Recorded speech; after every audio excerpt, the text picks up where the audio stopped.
Découverte, porno, MST, branlette, non protégés, très mal informés.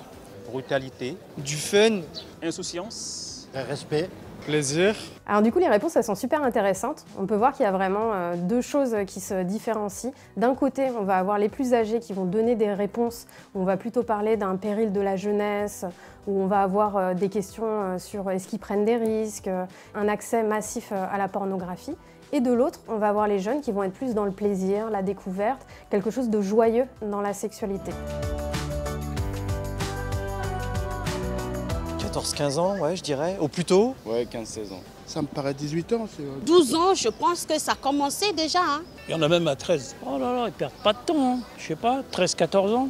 Bah, si c'est comme à mon époque, je dirais 17-18 ans. 15-16 ans, facile. Hein. Je dirais autour de 15 ans. 14 ans. Alors c'est vraiment une réponse typique qu'on peut avoir sur le terrain.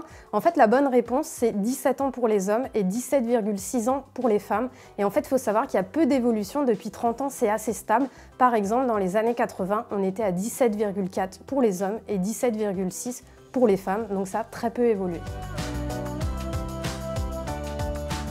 Moi, je trouve que oui, ils ont beaucoup plus de partenaires qu'avant. Ouais, c'est possible. Ah oui, alors, ouais. Ah oui, c'est possible, ouais. Oh oui, aujourd'hui ils ont trop de partenaires sexuels. Ça dépend de l'âge. Je pense qu'à partir de la vingtaine, au-delà, ils s'autorisent à avoir un peu plus de partenaires parce qu'ils ont envie de avoir un peu plus d'expérience.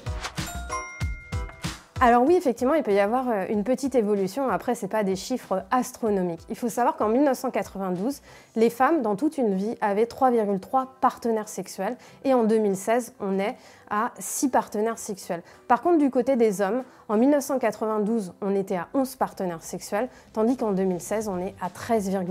Donc finalement, l'écart, il va plutôt se creuser entre le nombre de partenaires chez les hommes d'un côté et chez les femmes de l'autre. Non, je pense pas, non. Pas mieux qu'avant. Pas pire, mais pas mieux. Je pense qu'aujourd'hui, ils sont fous, voilà. Ah, ils sont au courant, ouais, ils sont au courant. Alors, ils y pensent pas, je pense pas. Ils peuvent en être au courant, mais bon, ils voient peut-être pas vraiment l'importance que ça donne. Non. Je pense qu'il y a un manque d'information là-dessus. Ouais, ils sont pas conscients. Ils disent que c'est la jeunesse. Je fais ce que je veux et après, le risque est là, tu vois. Pas du tout. Et je pense même qu'ils s'en foutent un peu. Alors non, les jeunes, ils ont quand même conscience des risques, et heureusement. En fait, ce qui va se passer, c'est que les jeunes, parfois, ils peuvent avoir l'impression que ça ne peut pas leur arriver. Donc même s'ils ont de l'information, c'est important pour nous, acteurs de terrain, de vraiment essayer de les mobiliser, de les sensibiliser sur le risque des infections sexuellement transmissibles, parce qu'on peut voir qu'il y a quand même une recrudescence ces dernières années sur les contaminations, et notamment chez les jeunes. Donc c'est important, voilà, de rester mobilisés et de vraiment faire des piqûres de rappel systématiques en termes de prévention. On ne peut que l'espérer. Ils sont fous parce qu'en fait, ils ont dit oui, sans protection, c'est plus mieux. Les filles, elles se protègent toujours. Elles ont toujours cette peur de tomber enceinte aussi. Hein. Je pense que moins qu'avant, en fait. Je trouve qu'il y a moins de sensibilisation que nous. Ah oui, ils se protègent moins. Bon, avec tout ce qui se passe là, l'alcool, non, je ne protège pas. Moins maintenant qu'il y a 10 ans. Alors oui, aujourd'hui, on peut avoir l'impression que les jeunes, ils prennent plus de risques ou se protègent moins. Pourquoi ? Parce que le VIH-Sida, en fait, fait moins peur. Aujourd'hui, il existe un traitement qui permet de mieux vivre avec le VIH-Sida. C'est presque une maladie chronique et du coup, ça fait un petit peu moins peur dans la tête des personnes. Alors la dernière étude en date montre qu'il y aurait encore 24% des jeunes qui n'utilisent pas systématiquement de préservatif. C'est pour ça qu'il est important de rester mobilisé contre les IST. Non, ils sont quand même plus au courant maintenant. Ils sont moins cons que nous au même âge. Ils y pensent quand ça arrive.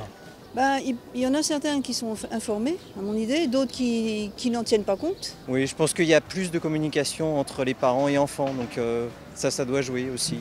Contraception, je pense qu'ils pensent que c'est pilule systématique. C'est à la fille de prendre la pilule. Alors oui, aujourd'hui, la contraception, c'est un domaine qui est bien maîtrisé par les jeunes. Pour autant, la charge mentale de la contraception, elle est plus supportée par les femmes que par les hommes. Ça pourrait être intéressant de venir agir là-dessus. J'espère. Oui, certainement. Oui. Ah oui. Ah oui, beaucoup plus. J'ai pu discuter, maintenant que j'y pense, avec des ados ou des jeunes adultes qui ont une forme de sexualité où pour le coup je m'interroge. Je me dis si à 20 ans ils ont déjà des expériences d'amour à plusieurs ou de bisexualité ou de sortir dans des clubs échangistes ou ce genre de trucs, à 20 ans, mais c'est quoi leur sexualité dans 20 ans quoi? Avec la pornographie, je pense qu'ils s'identifient un peu. Ouais. Alors oui, effectivement, il y a eu une petite évolution au niveau des pratiques chez les jeunes. Il y a une étude qui a montré qu'en 1990, 10% des jeunes pratiquaient le sexe oral et anal. Et en 2010, on est passé chez les femmes à 20% et chez les hommes à 25%. Mais est-ce que c'est grave finalement que les pratiques évoluent? On vient mettre beaucoup, encore une fois, de valeurs et d'idéaux sur une sexualité qui serait dite légitime ou acceptée. Finalement, la multiplicité des pratiques en soi n'est pas si grave. L'important, c'est de mettre en place une stratégie de prévention. Mais si, c'est à travers ça, l'Internet, les réseaux sociaux. Il faut regarder les snaps de tes enfants, il faut regarder comment ils se comportent, qu'ils fréquentent. Naturellement, c'est tendance, y compris les adultes. Ils envoient sans se douter de ce qui peut se passer derrière. J'ai eu des soucis avec une de mes filles qui ne se rendait pas compte en fait, des images qu'elle envoyait, et sans voir forcément le mal en fait. Ah oui, énormément. Oh bah oui, avec tout ce qui est les réseaux sociaux, Snapchat, Instagram, tout ça.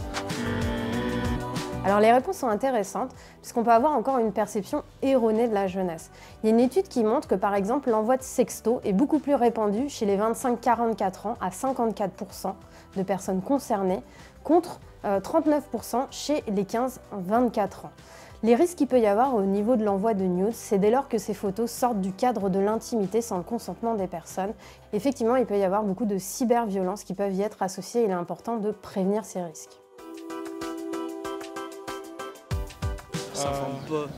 On perd Internet? Sur Internet, avec les pornos surtout. Sur les sites porno. Moi je pense que la plupart du temps ils demandent à leurs amis. Je pense qu'ils se parlent beaucoup entre eux. Et puis ce qu'ils se racontent entre eux. Je pense que c'est aussi le travail des parents d'avoir ce genre de discussion avec leurs enfants. Bon, les parents, c'est pas la peine, n'en parlons pas. Je suis même pas sûr que dans les familles, il y a ces discours liés à la sexualité. C'est vrai qu'avec les parents, c'est quand même un sujet qui reste délicat à aborder, je pense. On a des sortes d'expositions, je sais pas comment on appelle ça, dans nos lycées et collèges, et ça aide aussi.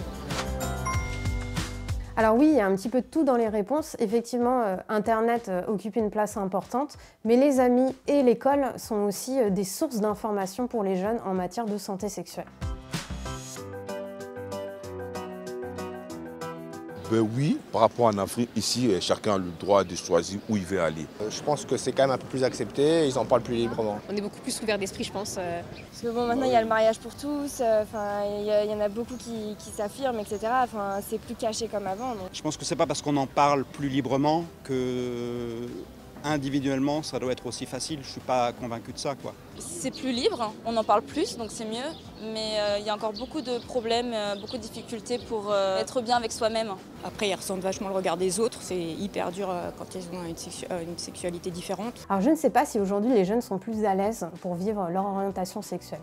Ce qui est sûr, c'est qu'aujourd'hui, il y a plus de visibilité. Il y a plus d'espace pour vivre librement son orientation sexuelle. Pour autant, l'association SOS Homophobie relate une augmentation du nombre de discriminations. Du coup, il peut être encore compliqué de vivre son orientation sexuelle sereinement et il est important de continuer à prévenir. Alors les réponses qu'on a eues ici, c'est un petit peu ce que nous on va retrouver sur le terrain. Si j'ai un message à faire passer, c'est faites confiance à la jeunesse. Donnez-leur les clés en fait pour se protéger. Protégeons-nous les uns les autres et n'oubliez pas surtout le dépistage, c'est très important.